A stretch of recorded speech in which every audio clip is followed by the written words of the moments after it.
கிருஷ்ணகிரி மாவட்ட ஆட்சியர் அலுவலகத்தில் மாவட்ட வழங்கல் மற்றும் நுகர்வோர் பாதுகாப்பு துறை சார்பில் எரிவாயு முகவர்கள் மற்றும் நுகர்வோர் குறை தீர்க்கும் கூட்டம் நடைபெற்றது. மாவட்ட ஆட்சியர் திருமதி சரயு உத்தரவின்படி நடைபெற்றது.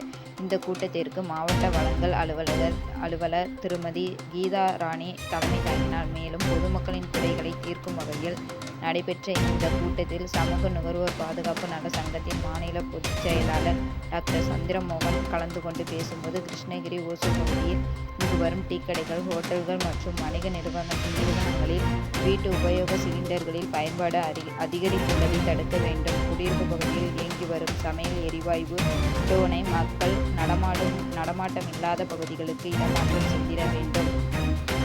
குறிப்பாக ஓசூர் பகுதியில் சமையல் எரிவாயு சிலிண்டர்கள் விநியோகம் செய்யும் ஊழியர்கள் குடித்துவிட்டு இருசக்கர வண்டிகளில் எரிவாயு சிலிண்டர்கள் எடுத்து செல்வதால் பெரும் விபத்து ஏற்படுகிறது. ஆகையால் இவர்கள் மீது உரிய நடவடிக்கை எடுக்க வேண்டும் என வலியுறுத்தினார். மேலும் இந்த கூட்டத்தில் கிருஷ்ணகிரி குடிமைப் பொருள் வழங்கல் தனி வட்டாட்சியர் வடிவேல் மற்றும் நுகர்வோர் சங்கத்தை சேர்ந்த டேனியல் சக்கரவர்த்தி, நுகர்வோர் சங்க தலைவி பிரேமலதா, நுகர்வோர் சங்க செயலாளர் மனோஜ் உள்ளிட்ட பல பேர் கலந்து கொண்டனர்.